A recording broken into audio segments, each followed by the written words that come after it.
Senhoras e senhores, esse é o One e esse é Clayton Belchior, músico. E o que mais? Uma infinidade de tentativas. Tantas coisas. Clayton, eu conheci você na música, né?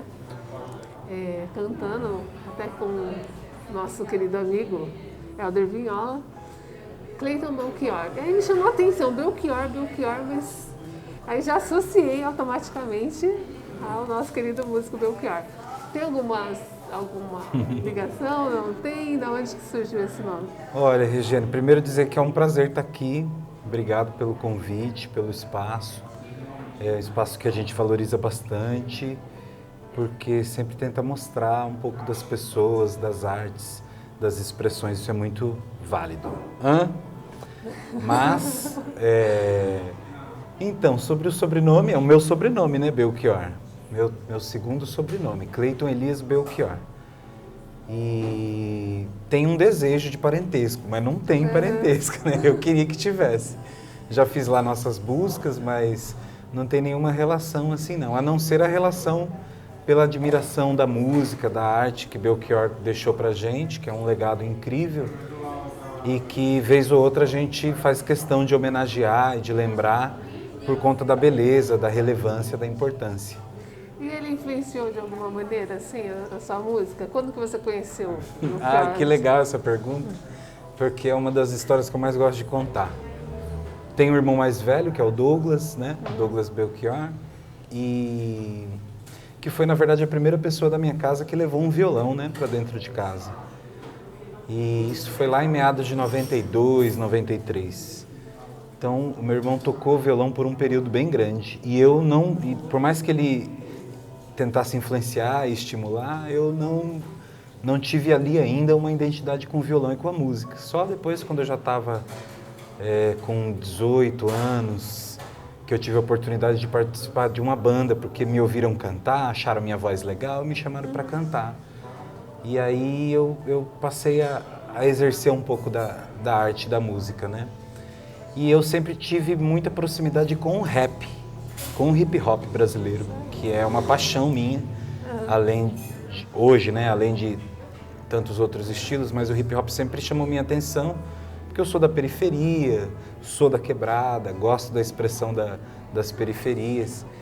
E aí, lá por volta de 2001, 2000, o meu irmão disse para mim, escutando uma música junto, um hip hop do Racionais, a parte que o Mano Brown diz: eu sou apenas um rapaz latino-americano apoiado por mais de 50 mil manos. Porque eles sempre fizeram um trabalho independente e mesmo assim vendiam muito, né? Sim. Então o Brown estava dando essa ênfase. Aí eu cantava muito essa música e o meu irmão chegou para mim e falou: você sabia que o Mano Brown, nessa parte, ele está fazendo uma citação de um cantor que tem o nosso nome? Nossa. E aí o Douglas me falou: tem aqui esse cantor, olha que maravilha. E aí eu já conhecia algumas músicas por conta de outras interpretações, Elis Regina, né? Principalmente, como Nossos Pais. E aí depois que ele me disse isso, aí eu falei: nossa, que incrível, né? Tava começando ali a tocar, tava começando a entrar nesse universo. Descobri que tinha um cantor com letras incríveis, que o Racionais citava, mas que esse cantor tinha o nosso nome. Aí a partir daí eu nunca mais parei de ouvir Belchior e eu acho que ajudou a desenvolver muito de mim, porque as letras dele traz muita reflexão de vida, traz muito posicionamento e posso dizer com tranquilidade que não só na música, mas a arte de Belchior me influencia em muita coisa da minha vida. Tem uma frase que eu gosto muito, só para fechar isso, que eu deixo no meu e-mail, no meu WhatsApp, no meu Facebook, em tudo que eu posto de rede, que resume bastante também da minha tentativa de existência, que é amar e mudar as coisas me interessa mais. Muito bom, muito bom. Aí eu te pergunto, qual que é a música preferida de Belchior? Aí é uma pergunta difícil, Regiane, muito difícil, porque, enfim, ele tem música para tudo, né? E cada uma mais bonita que a outra, mas vou dizer que eu tô mais apegado nesse momento, né? Que a gente fica circulando dentro da obra dele, mas vez ou outra a gente se prende a alguma canção. Tem uma que eu gosto muito que chama Não Leve Flores, que eu acho que é uma música, é quase que uma premonição política social do Brasil através da música, que é uma leitura crônica de Belchior que faz uma síntese muito legal. E é atemporal, né? Serve para hoje, serviu para a época em que ele fez, lá em meados dos anos 80. Pode citar um trechinho? Se ele tivesse com o violão aqui, gente, Já eu ia. falaria, canta pra mim. Canta. Mas não. Mas vamos cantar, a capela. É mesmo, gente? Eu lembrei de sábado agora. Tá vendo? Dá para fazer, né? Canta então. Ela começa assim: não cante vitória muito cedo, não, nem leve flores para a cova do inimigo. E as lágrimas dos jovens são fortes como um segredo, podem fazer renascer um mal antigo. É uma preciosidade. Escutem Belchior, não leve flores. Muito bom. Eu ia perguntar, o que você tem ouvido ultimamente? Olha, incrível, né? Tipo Porque assim, nesses aquela- momentos a gente tem aquela- perguntas incríveis aqui. Verdade. Aquela música que você fica voltando. Porque Aquela. sempre tem aquela, né? Tem. Vamos repetir. Eu tô voltando um álbum inteiro ultimamente, viu, Regiane? Que é de uma banda que eu já conheço há algum tempo, mas às vezes demora, né, pra gente engatar, pra gente realmente assimilar tudo. E hoje eu tô muito frenético, escutando o tempo todo, que é Baiana System. Baiana System. Que estilo de música? Baiana System é uma mistura espetacular. Para quem não conhece, vai conhecer também. Baiana System é um grupo baiano que mistura ali a linguagem do sound system, daqueles bailes de rua que montam aqueles paredões de som e eles ficam brincando com recursos eletrônicos e um MC, mas com todo um gingado baiano. Então eles elaboraram um álbum que mistura várias expressões, vários estilos, na verdade, musicais, vários ritmos musicais, e conseguem imprimir ali uma assinatura muito forte deles, né? Tem um discurso social bastante aguerrido,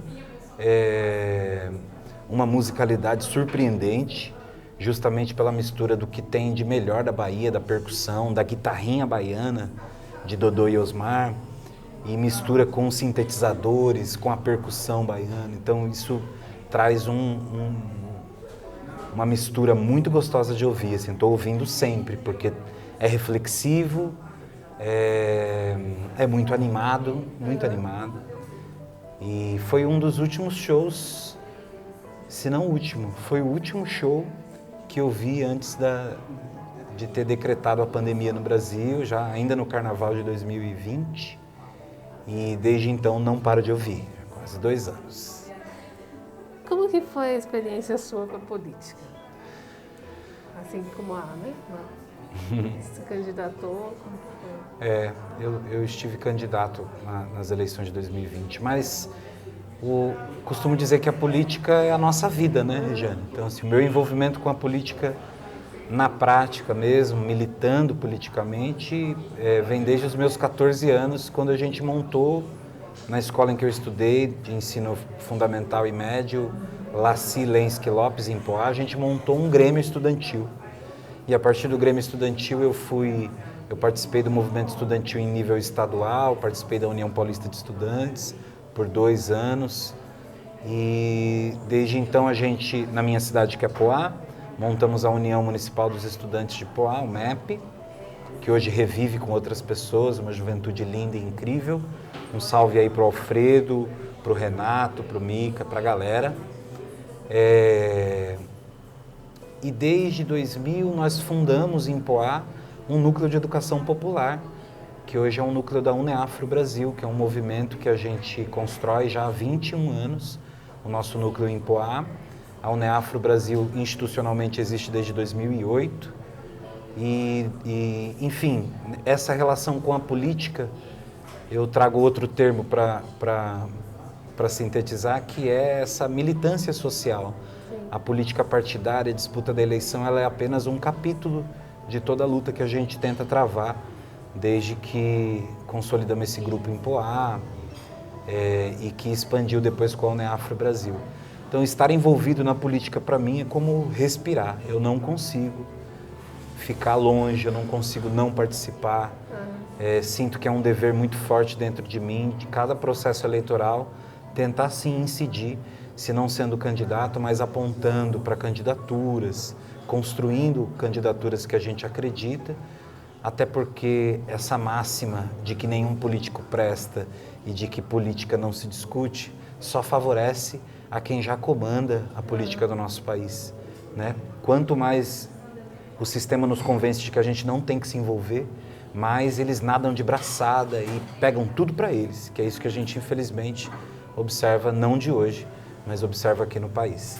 Então, para mim, esse envolvimento com a política ele é essencial mesmo, literalmente essencial para a minha vida.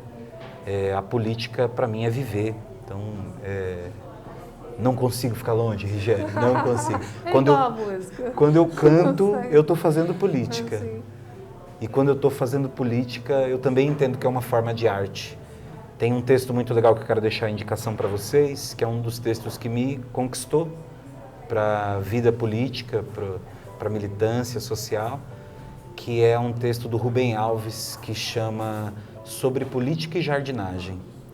Ele faz um paralelo muito legal com o jardineiro e o político. E ele fala sobre o jardineiro por vocação e o jardineiro por profissão. Que o jardineiro por profissão não se importa em construir um pequeno jardim, mesmo que em volta exista o deserto. Já o jardineiro por vocação é o contrário.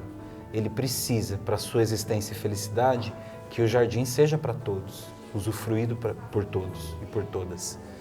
E o mesmo paralelo ele faz com o político, né? O político por vocação e o político por profissão. O político por profissão é esse, infelizmente, que a gente está acostumado a ver, que faz dessa atuação política uma forma de enriquecer os seus, garantir a riqueza material para si e para as próximas gerações apenas de sua família e de seus amigos. E já o político por vocação entende, já que política vem lá do grego polis, né, que é de cuidar da cidade, cuidar do que é comum, o político por vocação ele precisa, para existir, para viver, construir uma sociedade, consertar uma sociedade para que ela sirva e atenda a todas as pessoas. Então essa é um pouco do que me move politicamente e artisticamente. Nessa associação, quais os tipos de trabalho vocês desenvolvem? A Uneafro Brasil ela é um movimento social do movimento negro brasileiro. Uma expressão do movimento negro brasileiro. A gente começou com um cursinho pré-vestibular, na intenção mesmo de inclusão de jovens da periferia, não só negras e negros, mas jovens periféricos, para que se preparassem e conseguissem ascender, ter acesso ao mundo universitário, à vida universitária.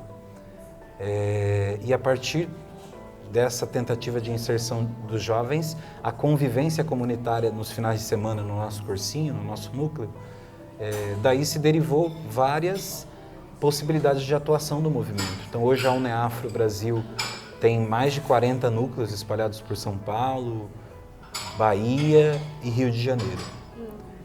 E Minas Gerais, 4 estados, né? Mas concentrado bastante aqui em São Paulo. E além de reunir núcleos de educação popular para auxiliar ali jovens da periferia, negras e negros da periferia, a alcançar o nível universitário, faz preparação para concursos, enfim, diversas preparações, não tem idade. A gente promove o encontro também, porque a Uneafro, além de núcleos, reúne espaços culturais, de outras expressões artísticas, terreiros de religião de matrizes africanas, enfim, abriu um leque de atuação para dentro do movimento negro, para que a gente pudesse tentar incidir, interferir também nas outras diversas realidades, não só a da educação, mas sim de todo um aparato que auxilie o nosso povo na periferia a acessar os seus direitos, a viver uma cidadania com plenitude. Só para destacar, nesse último período a Uneafro acaba de fundar um núcleo ambiental. Hoje eu trabalho na formação de 3 hortas, por exemplo, 3 hortas comunitárias, hortas orgânicas, cada uma em uma comunidade periférica de São Paulo. Uma está aqui em Poá, Uma está lá em Perus, na zona noroeste de São Paulo, e o outro está em São Bernardo do Campo, numa favela do Montanhão, que chama. E a partir dessa horta a gente também promove a convivência comunitária, porque além de ascender, de entrar numa universidade, também precisamos despertar, junto com o nosso povo, sobre o que a gente come, a qualidade do que a gente come, né? Trabalhar toda essa questão de segurança alimentar. Então, assim, é um leque de atuação que hoje a UNEAFRO consegue se inserir. Só a última coisa, que é muito importante, que nesse período de pandemia, com uma mudança drástica na realidade de todo mundo, né? De todo o mundo mesmo, no Brasil não foi diferente, mas com isso a UNEAFRO também encabeça, junto com outras organizações, uma campanha nacional, que é a campanha Tem Gente com Fome, que já tem inserção na mídia, conseguiu apoio de diversos artistas para pedir doação. Até hoje já foram atendidas por volta de 120 mil famílias com cesta básica, cestas orgânicas e também esse vínculo mais próximo com um núcleo de base, não só da UNEAFRO, mas diversas instituições. Então, se vocês observarem por aí, às vezes passam alguns comerciais, na internet tem bastante, mas acessem lá www.uneafrobrasil.org e vão ter acesso também à campanha Tem Gente com Fome. Muito bem. Um pouquinho. Poesia. Nossa. Você escreve? Adoro. Estava vendo no seu Facebook, que a gente stalkeia o Facebook da pessoa antes, né? Por isso que eu falo, tomem cuidado com o que vocês escrevem lá. Eu sempre gostei. Meu irmão mais velho, o Douglas, ele sempre escreveu poesias, né? Lá em casa tem lá aquelas menções honrosas, troféuzinho de concurso de poesia. E ele sempre estimulou bastante a leitura, me estimulou bastante para a leitura, né? Um grande responsável pela minha inserção em vários espaços. Irmão mais velho, né? A gente tem um bom vínculo. E então eu sempre gostei de escrever, sempre arrisquei nas palavras, sempre pirei muito assim na formação, nas estrofes, nos modelos, nos sonetos, nas crônicas, enfim. Sempre foi uma paixão, gosto muito de ler poesia e aí a gente vai arriscando, né? Como foi na música, a gente começa a arriscar. Às vezes sai bonito, né, Regiane? Às vezes não tem muito sentido, mas tem sentimento sempre. Tem. Tem alguma poesia que você gostaria de falar aqui para nós? Minha? Sua? Vamos lá, tem algumas, né?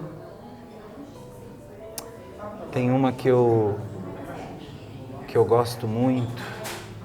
Não sei se eu vou conseguir lembrar ela inteira, mas vamos tentar, né?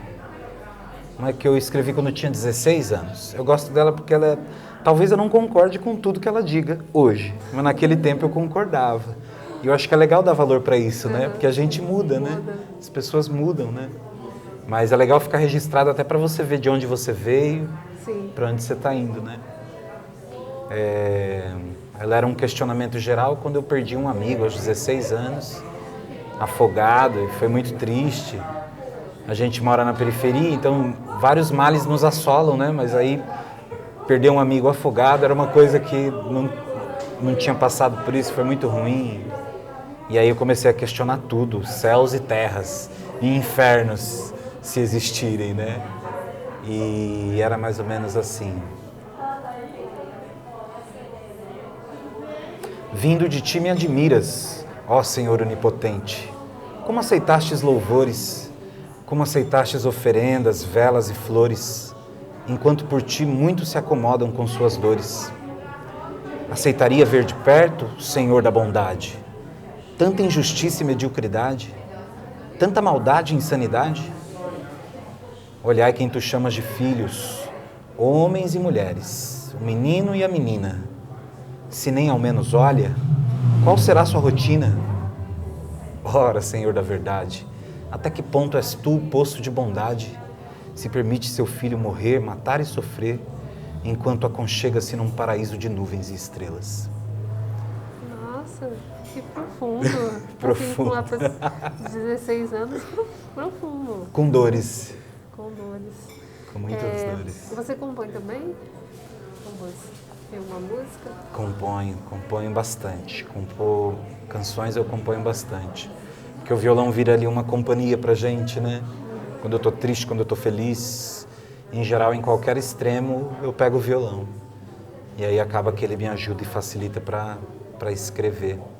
Nos seus shows, você canta mais música autoral ou música cover? Ou o Olha, pessoal pede pra você tocar Belchior? sempre pedem, né? Pedem bastante. E a gente atende, porque eu adoro. Mas, enfim, tocar música própria, autoral, é sempre um desafio, né? Pro artista, né? No Brasil, imagino que em todo lugar deve ter um pouco disso. Porque, em geral, a noite ela é pensada para um entretenimento, que às vezes, a noite no geral que eu digo, né? O que a gente enxerga por divertimento nas cidades, os bares, enfim. Então, contratam músicos para o entretenimento, né? Difícil existir um cenário, uma cena, como a gente chama, né? Uma cena musical autoral. É difícil emplacar. E sempre tem gente tentando, né, Rê? Aqui em Suzano, por exemplo, é uma cidade vizinha, mas que eu vivo bastante em Suzano, sempre teve uma galera muito firmeza, estimulando e tentando reforçar uma cena autoral. Manda um beijo aqui pro Alexandre Becker Klein, nosso amigo, que é um produtor, um baita de um cara, saudade de você, mano. E que sempre foi um desses que fomentam o cenário autoral. Mas eu sempre tive dificuldade, um pouco de timidez e um pouco porque sempre senti que a noite ela estava montada para outra coisa. Aí acaba que você canta uma música, às vezes sem qualidade, sem afinação, mas que é uma música que todo mundo conhece e ela tem um resultado ali na hora. E às vezes você faz a sua música com todo o carinho possível e você não enxerga a mesma retribuição. E isso fica dando umas machucadinhas, sabe? Não sou machucado com isso hoje, eu acho que passei por isso e a gente cria momentos para fazer música autoral. Mas como também depois da pandemia eu dei uma brecada muito grande no tocar na noite, então não sei como que vai ser essa volta, Regiane, mas quero muito que tenha cada vez mais músicas autorais minhas e que todo mundo possa fazer suas músicas autorais na noite também. Sarau na galeria. Ah, minha paixão. Ai, nem me fale. Minha também. Beijo pra Raquel. Beijo, irmã Raquel. da minha. Zé, Isabel, todo mundo, Iago. Como que tá sendo essa... Ai, Você ainda não sentiu o gostinho, né? Porque foi tão ainda recente não. assim. Olha, vou dizer que o gostinho... Mas o convite já estava rolando há um tempo. O gostinho eu já senti porque eu acompanho o Sarau da Galeria e participo há muitos anos. Né? Nunca consegui ter uma assiduidade, ir todo mês, assim. Já vivi longe daqui, a gente vai e volta. Os compromissos às vezes nos impedem de fazer tudo que a gente quer. Mas eu já senti esse gostinho. Eu tô querendo agora me esbaldar. O gostinho a gente sente, mas eu quero me esbaldar. Então não vejo a hora da gente poder ter encontros presenciais para fazer aquele sarau da galeria que sempre foi maravilhoso e tentar contribuir um pouco com isso, né? Porque é para isso que a gente se coloca. A Raquel e todo mundo, muitos queridos, queridas, por muita gente, por mim principalmente. E agradeço demais por poder fazer parte do time também e vou tentar contribuir com tudo que a gente tem e com um pouquinho que a gente busca fora também. Tem duas músicas que eu gosto muito do Belchior, né? E aí, em homenagem ao meu amigo Matheus, do Diário de Suzano. Salve, Matheus. Que conhece Cleito, não sei de onde. Eu falei, eu vou o Cleito vai cantar. Aí ele falou assim, o Cleito canta. E aí eu mostrei a música pra ele, comentários a respeito de John. É uma música importante. que eu gosto muito. Se você puder cantar uma palhinha. Olha, Matheus, essa é pra você então. Ó, não vai entender literalmente, tá, Matheus? Porque a música já começa com uma frase que afasta, né? Saia do meu caminho, que eu prefiro andar sozinho. Deixem que eu decida a minha vida. Não preciso que me digam de que lado nasce o sol, porque bate lá meu coração.